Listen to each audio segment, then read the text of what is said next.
Les invito que vayamos nuevamente a la palabra de Dios, a la epístola del apóstol Pablo a los Colosenses. Continuamos con la exposición de esta hermosa carta, de esta hermosa epístola, la epístola de la plenitud de Cristo. Y vamos a estar en el capítulo 1, versículos 24 al 29, como ya fueron leídos. Voy nuevamente a leer para ustedes la bendita y santa palabra de nuestro Dios. Ahora me gozo en lo que padezco por vosotros y cumplo en mi carne lo que falta de las aflicciones de Cristo por su cuerpo, que es la iglesia, de la cual fui hecho ministro, según la administración de Dios que me fue dada para con vosotros, para que anuncie cumplidamente la palabra de Dios, el misterio que había estado oculto desde los siglos y edades, pero que ahora ha sido manifestado a sus santos, a quien Dios quiso dar a conocer las riquezas de la gloria de este misterio entre los gentiles, que es Cristo en vosotros, la esperanza de gloria, a quien anunciamos amonestando a todo hombre y enseñando a todo hombre en toda sabiduría, a fin de presentar perfecto en Cristo Jesús a todo hombre, para lo cual también trabajo, luchando según la potencia de Él, la cual actúa poderosamente en mí. Amén.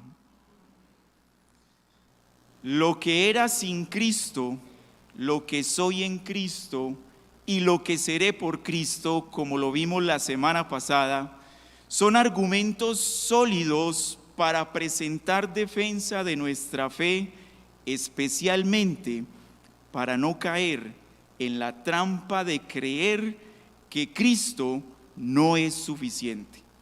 Que Cristo no es suficiente ni para la salvación ni para la santificación. Esa es una gran trampa y un gran peligro en el cual todos los cristianos estamos expuestos.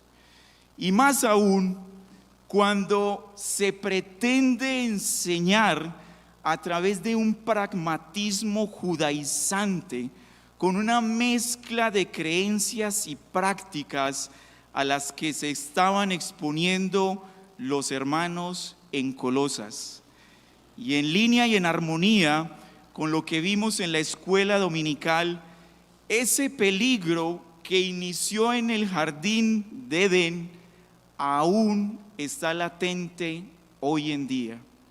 Vemos entonces la importancia de la sana doctrina, de la enseñanza cristocéntrica que lleva al creyente a vivir centrado en Cristo y en su evangelio.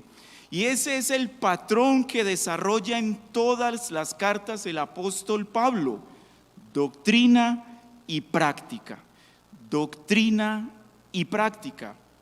Pero es precisamente, mis hermanos, en ese orden, doctrina y práctica, en la que fallan muchos cristianos en el día de hoy, porque desean llegar a lo práctico sin antes haber estudiado los fundamentos de lo que llevará a esa práctica.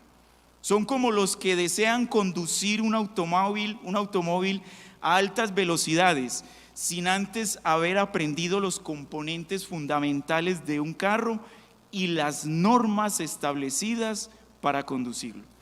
En otras palabras, si la doctrina es importante, entonces para el creyente debe generar gran importancia, porque esos creyentes que anhelan llegar a la práctica sin la doctrina son aquellos que desean hacer algo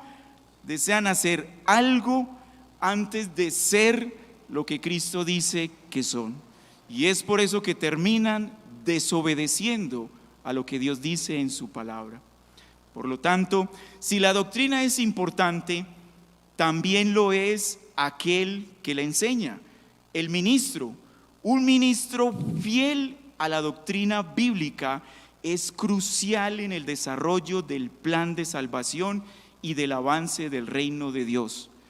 no ministros influenciados, como lo vimos en Génesis 3, por el espíritu de Satanás, sino ministros totalmente dependientes del Espíritu de Dios. Es aquí donde Pablo desarrolla una idea que inició en el versículo 23, la idea del ministro, pero esa idea va a ser desarrollada acompañada de un misterio, el misterio que ha sido revelado. Estamos viendo a través de la carta el tema principal, la supremacía de Cristo. Y ahora veremos esa supremacía de Cristo al lado del misterio o del ministerio cristiano. El título que le he dado a la enseñanza en esta mañana es el ministro y el misterio de Cristo. El ministro y el misterio de Cristo.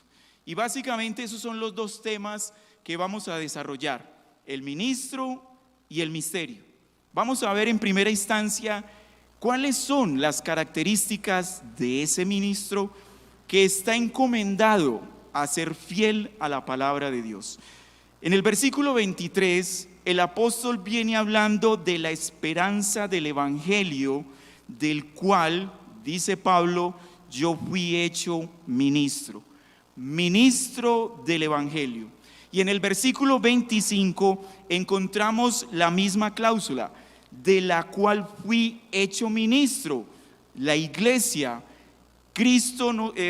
Pablo no solamente ministro del evangelio, sino que también es ministro de la iglesia de Cristo. Un ministro de Cristo con las características como las que tiene Pablo, es un ministro que no se autoproclama o que es impuesto por otros ministros. No, un ministro de Cristo es hecho ministro por Dios. Y ese hecho ministro por Dios se evidencia a través de la iglesia. Es la iglesia la que elige a ese ministro, el cual fue hecho por Dios. Porque es la iglesia de Cristo la que debe estar preparada para eso, informada con el conocimiento de la voluntad de Dios, de la sabiduría que viene de lo alto, para identificar ese llamado en un ministro de Dios. Ese es el oficio que sustenta el apóstol Pablo, el oficio de ministro. Pero Pablo aquí, al poner su oficio, su llamado, no pretende usarlo como un respaldo de su autoridad para soportar lo que a continuación se disponía a decir, sino, y mejor aún, Pablo lo usa para restaurar la confianza de los colosenses que se había perdido por culpa de esos falsos maestros que los engañaban con filosofías y huecas sutilezas, según las tradiciones de los hombres y no según Cristo. Esos falsos maestros que siempre han estado presentes, acechando y dividiendo la iglesia de Cristo, son aquellos mismos hombres que vimos en el Edén usando a la serpiente y que ahora en los tiempos incluso de nuestro Señor Jesucristo estaban allí latentes, y ellos fueron confrontados en ese momento directamente por Jesús, porque en ese tiempo, igual que en los de Pablo, igual que en nuestros días, esos falsos maestros que devoran las casas de las viudas y que como pretexto hacen oraciones largas aparentando una falsa piedad, son esos mismos que corren y recorren mar y tierra para ser prosélitos, y una vez hecho ese prosélito, como dice el Señor Jesucristo, los hace más hijos del infierno que ellos mismos por sus heréticas enseñanzas. Son aquellos que por la dureza de su corazón dicen que si alguno jura por el templo no es nada, pero si alguno jura por el oro del templo es deudor. pues están ciegos, inmersos en sus avaricias y sus riquezas mal habidas. Y lo peor de todo esto es que se vanaglorian en ello y se gozan. Es este tipo de personas a las que Pablo quiere proteger, de las que Pablo quiere proteger a estos fieles y santos hermanos de Colosas. Pero miren la manera en que él los va a proteger y les va a advertir de estos malvados hombres. Lo hace contrastando, resaltando las características de su propio ministerio. Un ministerio muy particular, caracterizado por los sufrimientos que, en contraste a la prosperidad que muchos de ellos mofaban decir y tener. Un ministerio que no muchos en nuestra época quisieran imitar. Sin embargo, el apóstol Pablo lo usa sus características de un ministerio apasionado y sufrido para animar a los hermanos en Colosas, a que perseveren en la fe que Dios les ha dado. Y por eso en el versículo 24 él comienza diciendo: ahora me gozo en lo que padezco por vosotros. Recordemos, hermanos, que Pablo se encontraba en este momento que escribía la carta preso, privado de su libertad, acusado por unas falsas acusaciones, valga la redundancia, de una presunta introducción. Él lleva a un gentil, presuntamente lleva a un gentil al templo en Efesos, y los judaizantes lo atacan con ese falso argumento, y por eso que según las leyes de ese momento era condenable incluso a la muerte. Es por eso que Pablo se encuentra allí en la cárcel, y bajo esa condición, privado de su libertad, escribe esta hermosa carta, un contraste de un sufrimiento, pero en el cual Pablo dice: me gozo. Y lo que Pablo quiere llevar a los colosenses es a que entiendan que el gozo que él está sintiendo a causa del evangelio, a causa de la iglesia de Cristo, es lo que ellos deben pensar, sentir y vivir, porque la plenitud que los colosenses estaban buscando no la iban a encontrar en nada terrenal. La plenitud de sus vidas como creyentes solo la podían obtener en la obra redentora de Cristo en ellos y nada más. Allí está la plenitud, en Cristo y nada más. Y es precisamente en este punto doctrinal en el que da sentido a la frase que continúa en el versículo 24: y cumplo en mi carne lo que falta de las aflicciones de Cristo por su cuerpo, que es la iglesia. No es que Pablo esté enseñando que falte algo al sacrificio de Cristo, al sacrificio redentor de Cristo, no. Pablo no está enseñando eso. La muerte sustitutiva en favor de Cristo por su iglesia fue aceptada por Dios plenamente. No es necesario más sacrificio a excepción del de Cristo. Pablo no está diciendo que a través de los sufrimientos se esté completando la obra redentora de Cristo, no. Lo que Pablo quiere resaltar aquí con esta frase es que la doctrina fundamental de la unión con Cristo, doctrina que domina toda la carta, porque sin unión a Cristo no hay plenitud. Recordemos que al Padre le agradó que en Cristo habitase toda la plenitud. Ya lo estudiamos en el versículo 19. Por lo tanto, si Cristo no está, si Cristo no existiera, si Cristo no hubiera hecho su obra redentora, entonces vana es nuestra fe. Es por la unión en Cristo, es por la unión en Cristo que la iglesia y los hermanos de Colosas debían encontrar y debían sentir su plenitud. Pero mientras llega esa consumación de todo, el clímax de nuestra salvación, que será en su segunda venida, la iglesia, escuchen bien hermanos, la iglesia, nosotros como iglesia debemos pasar por aflicciones a causa de Cristo. Amados, no hay salvación sin cruz, no hay salvación sin cruz, no hay fe sin aflicción. Esa es la fórmula que el Señor Jesucristo le enseñó a sus discípulos. Allá en el Evangelio de Juan capítulo 16, versículos 30 al 33. El Señor está con los discípulos y Él les deja esta enseñanza clara acerca de la relación fe y sufrimiento. Dice el texto: ahora entendemos que sabes todas las cosas y no necesitas que nadie te pregunte. Le están afirmando lo que el Señor Jesucristo es. Sus discípulos le están afirmando a Él: por esto creemos que has salido de Dios. Y miren la respuesta del Señor Jesucristo.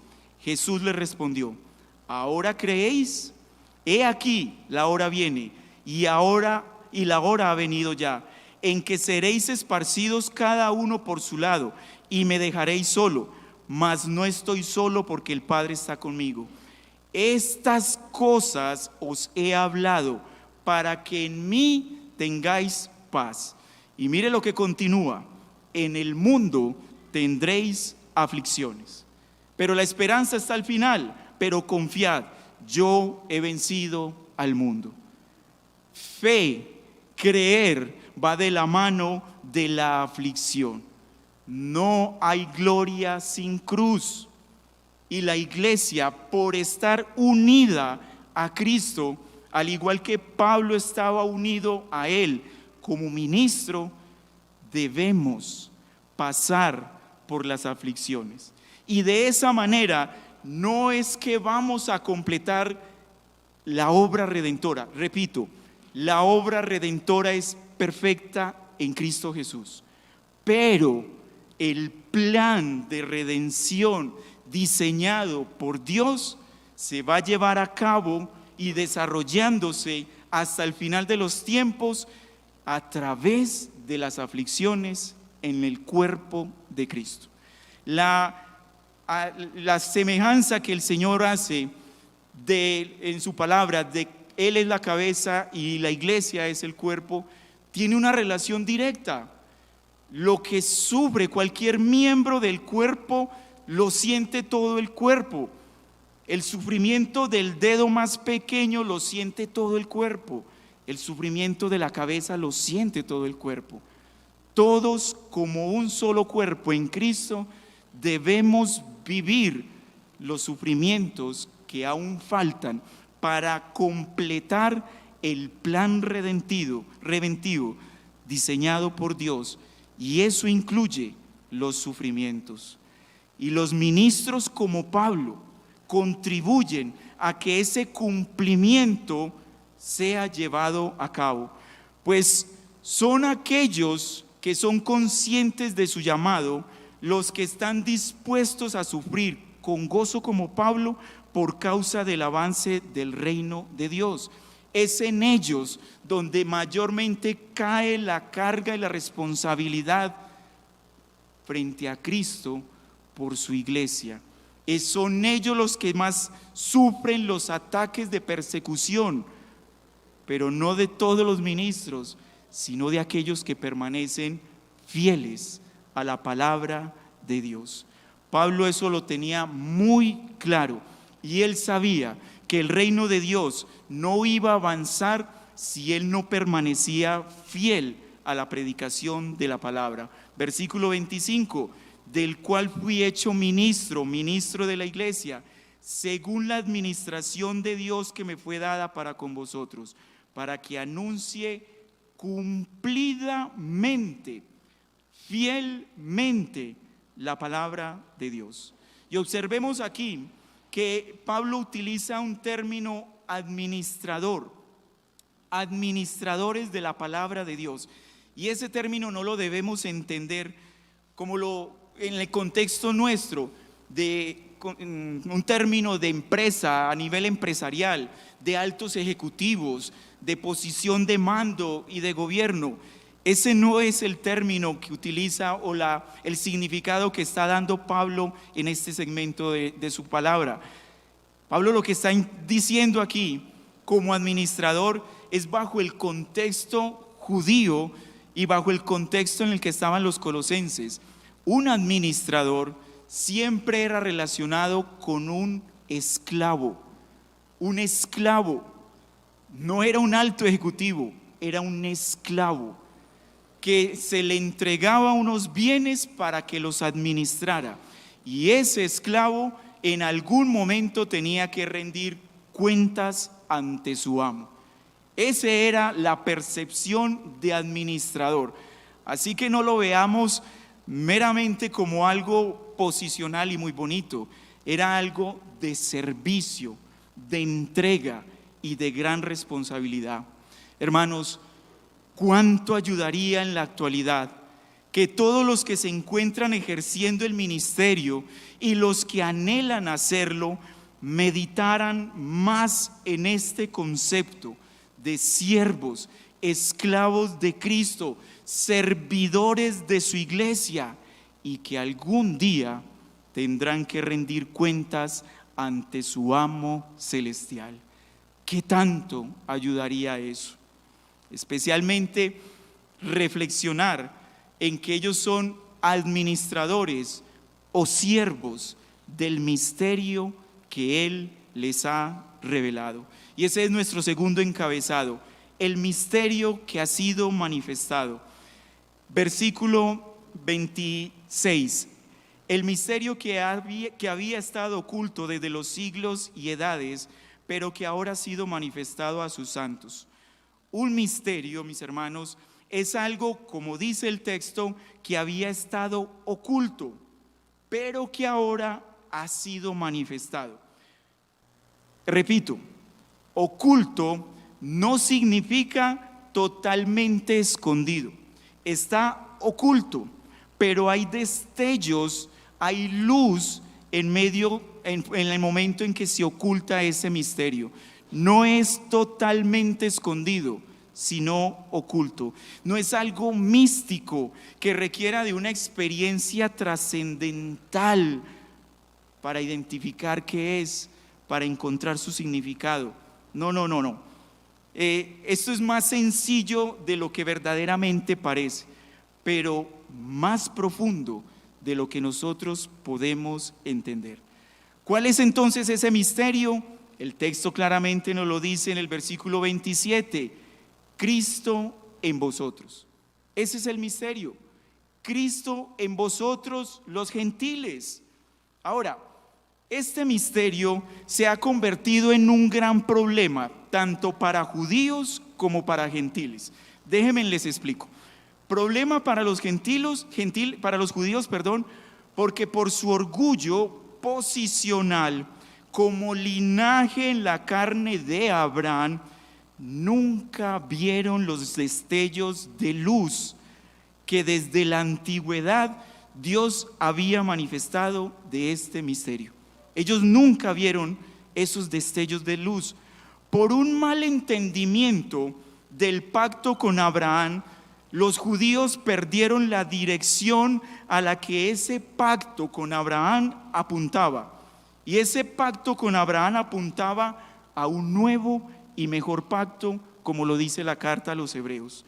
Muchos judíos no alcanzaron a ver que la promesa hecha a Abraham incluía a personas de todas las naciones, como tú y como yo. Claramente lo dice Génesis capítulo 22 versículo 18: y en tu simiente serán benditas todas las naciones de la tierra. Claramente allí había un destello de ese misterio. En tu simiente serán benditas todas. No dice solamente la nación judía, sino todas las naciones de la tierra. Y Pablo claramente lo explica en Romanos capítulo 9 versículo 25, como también en Oseas trayendo un texto del Antiguo Testamento, como también en Oseas dice: llamaré pueblo mío al que no era mi pueblo, y a la no amada, amada. Dios ya había dado destellos de luz de este misterio oculto, pero ellos no lo lograron ver. No lograron ver eso. Tampoco lograron ver que Dios, para hacer notoria las riquezas de su gloria, las mostró para con los vasos de misericordia que Él preparó de antemano para gloria, a los cuales también ha llamado, no solo de judíos, sino también de gentiles. Romanos 9, 23 al 26. Ese es el problema principal con los judíos con relación a este misterio.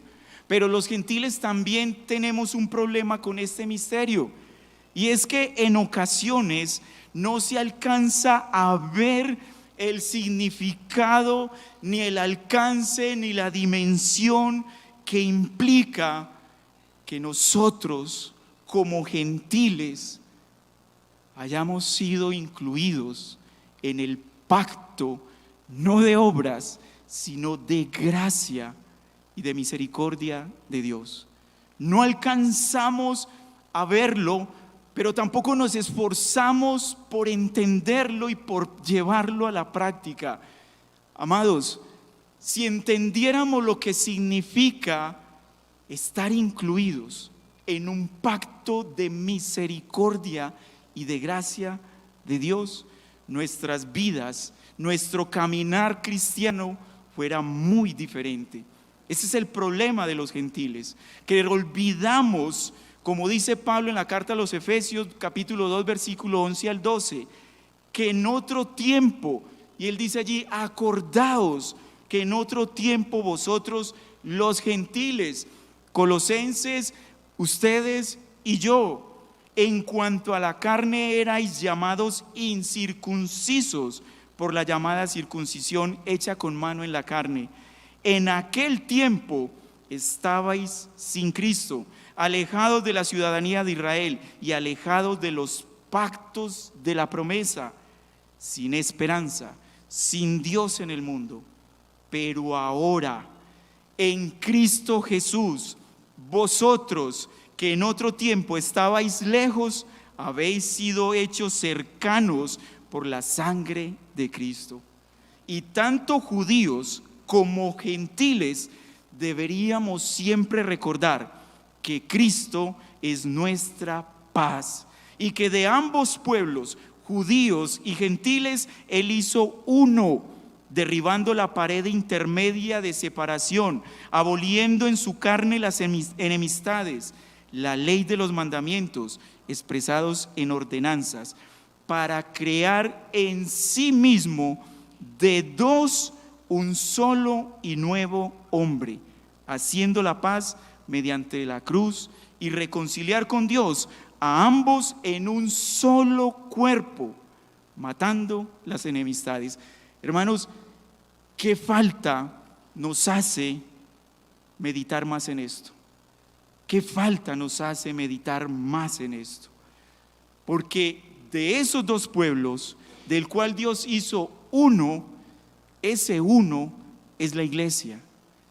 Y nosotros hacemos parte de la iglesia de Dios. Los santos, como dice el texto, a esos santos, versículo 27, Dios quiso dar a conocer las riquezas de la gloria de este misterio entre los gentiles. A esa iglesia, a nosotros, se nos ha revelado ese misterio. Cristo en vosotros, la esperanza de la gloria. Cristo en vosotros, la esperanza de la gloria. ¿Necesitamos algo más, hermanos? ¿Necesitan algo más, hermanos colosenses? Les está diciendo Pablo. No necesitan nada más que solo a Cristo. Cristo y solo Cristo. Nosotros que fuimos injertados en el buen olivo, lo único que necesitamos es a Cristo. Y por eso Pablo se goza, porque trabaja para eso, porque él lo entiende y lo vive, lo predica. apasionadamente. Y eso es lo que nosotros deberíamos vivir, sentir. Porque Dios no solamente nos dio a conocer las riquezas de su gloria, sino que también nos hizo herederos de esa gloria. Es por eso, amados hermanos, que la esperanza de un verdadero creyente, sea judío, sea gentil, es mucho más grande que para el que pretende alcanzar la gloria en sus propias fuerzas, en sus propias obras. En primer lugar, porque eso es imposible. Alcanzar la gloria en nuestras propias fuerzas es imposible. Y en segundo lugar, si eso fuera posible, nada se puede comparar con la gloria de Cristo. Nada, nada. Y esa es la gloria, nuestra esperanza. La gloria de Cristo es nuestra esperanza. Y allí se fundamenta nuestra fe.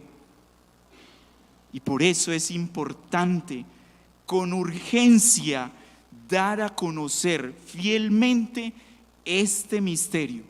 Cristo en vosotros, que es la esperanza de gloria. Versículo 28, primera parte. A quien anunciamos, ¿a quién anuncia Pablo? A Cristo, Cristo en vosotros. ¿Y de qué manera lo hace? Amonestando a todo hombre y enseñando a todo hombre en toda sabiduría. Ahora, observen allí la urgencia en la palabra todo. Todo hombre, toda sabiduría, toda enseñanza, toda amonestación. Allí está la urgencia. Pero esta urgencia de predicar, de enseñar, de dar a conocer este misterio de Cristo en los gentiles, Cristo en nosotros, esa urgencia no puede desmeritar cada uno de los elementos que se deben tener en cuenta en el momento de dar a conocer este misterio. Se debe dar a conocer amonestando con amor y misericordia, pero amonestando a todo hombre, llamando la atención, confrontando su pecado. No hay mayor amonestación para un hombre que sea expuesto ante la santidad de Dios en su palabra y en su ley, para que este hombre se arrepienta y venga a los pies de Cristo, vea la necesidad de Cristo. No hay mayor amonestación que esa.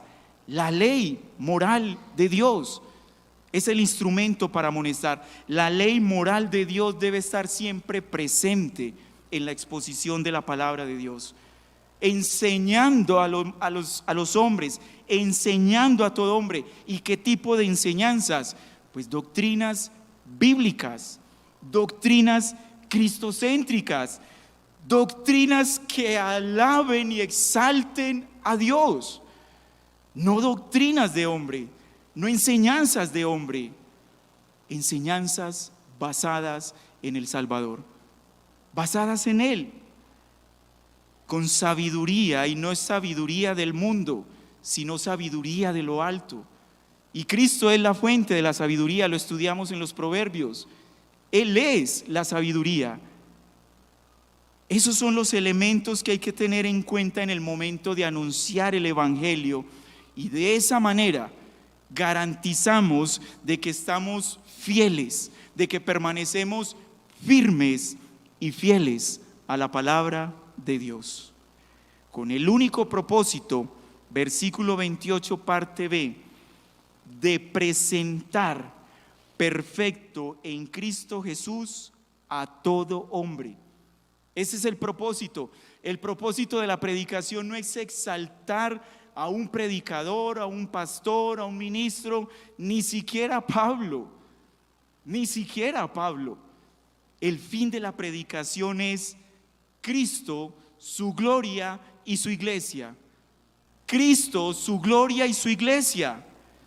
Y su iglesia debe estar preparada, informada, instruida, edificada a través de la predicación fiel de la palabra para presentársela a su gran Salvador. La iglesia debe estar preparada para eso. Y cuando el texto nos habla de perfección, no debemos tomar el concepto de perfección con ese pensamiento griego que decía que algo es perfecto cuando se puede definir sin deficiencias o con una virtud moral inmaculada. Ese es el contexto, el concepto o la definición de perfección para el griego. Algo sin deficiencia, con virtudes morales inmaculadas. Tener ese pensamiento, mis hermanos, lleva a frustraciones, porque inmediatamente nos pone en la posición de que esto es imposible. Al menos el creyente podría pensar: es imposible de este lado del reino. Un pensamiento así lleva a frustraciones, porque es imposible de alcanzar en este momento y en esta tierra. Por eso debemos tener el concepto, la definición correcta de lo que dice Pablo allí, de presentar perfecto a todo hombre en Cristo y para Cristo. Y el concepto debe ser bajo el contexto hebreo, lo que nos presenta la Biblia. Para el hebreo, cuando se hablaba de perfección, dice que algo perfecto es cuando cumple su propósito. Esa es la perfección para el hebreo, cuando algo cumple su propósito. Y aquí ya vemos algo entonces mucho más alcanzable, ¿no? Si es lo que cumple el propósito y no lo que se muestra como inmaculado o sin deficiencias, entonces yo tengo un concepto más aterrizado, más bíblico de lo que yo debo hacer y por lo que yo me debo esforzar para presentarme ante Dios. Y es también un concepto claro para los que enseñamos la palabra de Dios, de no llevar a la iglesia a un moralismo, porque no se trata de moralismo. La perfección no es el moralismo. La perfección es que cumplamos con nuestro propósito. La Biblia llama a una persona perfecta cuando sincera y apasionadamente tiene una correcta relación con Dios. Repito, la Biblia llama perfecta a una persona cuando sincera y apasionadamente tiene una correcta relación con Dios. Esa es la perfección. ¿Es alcanzable? Claro que sí. Nosotros como iglesia, al igual que Pablo, debemos esforzarnos por, de forma sincera, aunque sabemos que seguimos pecando, pero hay sinceridad en nuestro corazón en el momento de confesar nuestros pecados y de creer que Él es fiel y justo para perdonarnos. Pero como lo hacemos de manera sincera, obtenemos la relación, restauramos la relación que tenemos con Dios. Cuando nos apasionamos por Cristo, y una manera de mostrar que hay pasión por Cristo, mis hermanos, es cuando tenemos pasión por su palabra. Tú no puedes decir que te apasiona Cristo si no conoces su palabra. Pues su palabra es la que te muestra a Cristo, la que te da a conocer a Cristo, la que te muestra sus virtudes, sus atributos, mejor aún, su plan redentivo por ti. ¿Te apasionas por Cristo? Apasionate por su palabra. ¿Te apasiona Cristo? Apasionate por su iglesia, porque Cristo se apasionó por su iglesia. Pablo era un apasionado por su iglesia, y no eran iglesias perfectas, ni siquiera bajo el contexto hebreo. No eran iglesias sinceras, muchas de ellas, ni apasionadas, y sin embargo Pablo las amaba. ¿Y sabe por qué las amaba? Porque Cristo las amó. Para eso era suficiente. Lo que Cristo sentía por su iglesia era lo que Pablo sentía por la iglesia de Cristo. Una relación sincera y apasionada por nuestro Dios expone, describe la perfección en nuestras vidas. Es alcanzable, es alcanzable. Hay que meditar más en ese misterio revelado a nosotros. ¿Cómo podríamos nosotros definir ese misterio de Cristo en nosotros, Cristo en vosotros, si la consecuencia inmediata de ese Cristo en nosotros no es la relación íntima con Dios? No habría coherencia. La coherencia de la doctrina de la unidad de Cristo con su iglesia está en que tenemos una relación con Dios. Si no, no existe coherencia. Si no, este misterio seguiría siendo un misterio, pero ahora ha sido revelado, manifestado a nosotros para que entremos en una relación íntima con nuestro Dios y nuestro Salvador. Pero para eso, mis hermanos, hay que trabajar y hay que esforzarnos. Y así claramente lo dice Pablo en el versículo 29, por lo cual también trabajo, trabajo y lucho.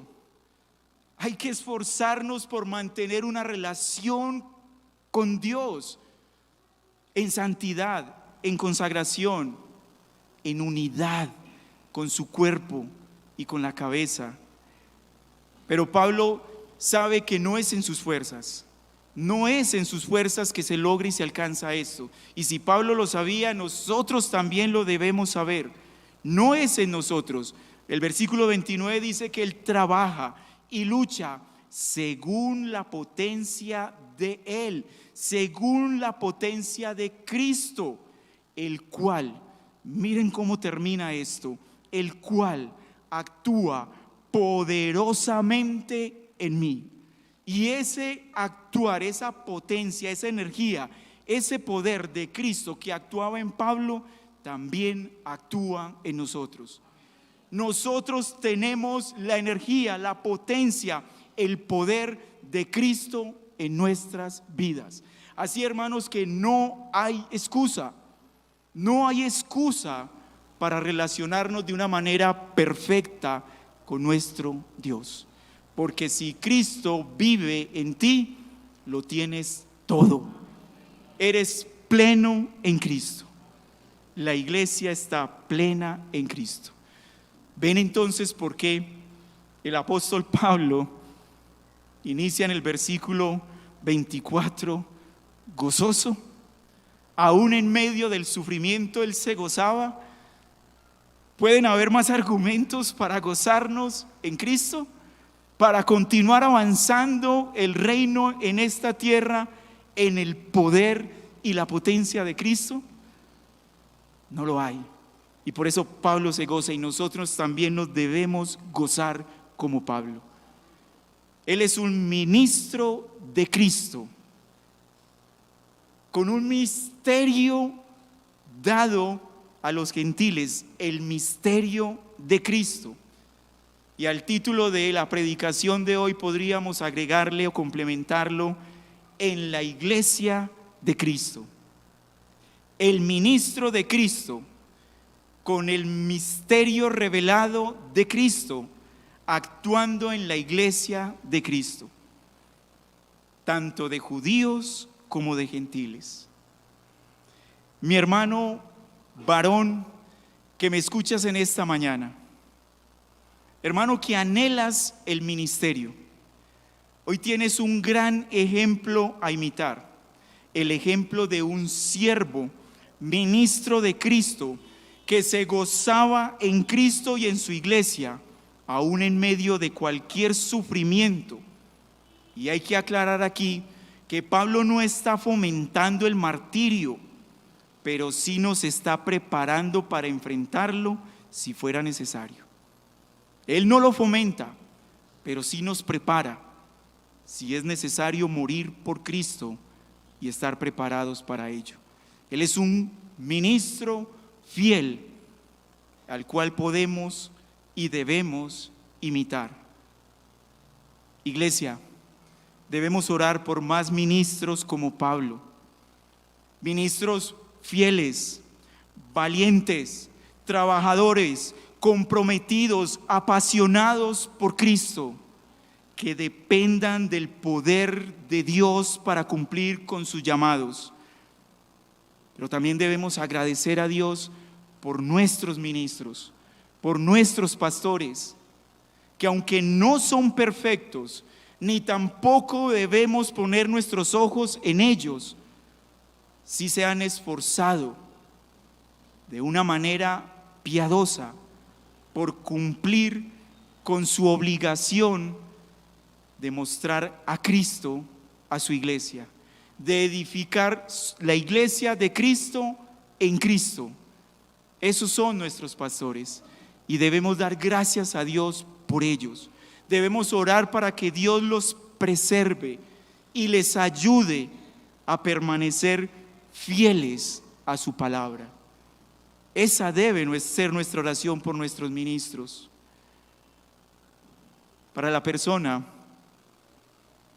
que aún no está unida a Cristo, sino que está unida al mundo y a sus pecados, amigo, yo creo, al igual que el apóstol Pablo, que el evangelio es poder de Dios para salvación. En esta mañana, este evangelio, el evangelio de Cristo, fue predicado. Y mi oración, mi ruego a Dios por ti en esta mañana es que uses su palabra, la cual fue predicada, la cual tú escuchaste, la use poderosamente para tu salvación. Porque ese misterio de Cristo en los gentiles, tú eres un gentil, Cristo en una persona como tú y como yo, ese misterio también puede ser una realidad hoy para ti. Si te arrepientes de tus muchos pecados y crees a Dios, le crees que Él es el Salvador y Señor de todo, Salvador de tu alma y Señor de todo. Si te arrepientes y crees en el evangelio que hoy se ha predicado, la palabra de Dios dice que puedes ser salvo. Arrepiéntete, amigo, arrepiéntete en esta mañana y ven a Cristo y gocémonos en el cuerpo de Cristo, en el avance de su reino, en la gloria eterna que nos espera al lado de nuestro grandioso Salvador. Oremos. Gracias, Padre, por tu palabra. La oración en esta mañana, Señor, es corta. Solamente quiero pedirte que nos ayudes a cumplir con nuestro llamado, con nuestro ministerio, con nuestra posición en Cristo Jesús.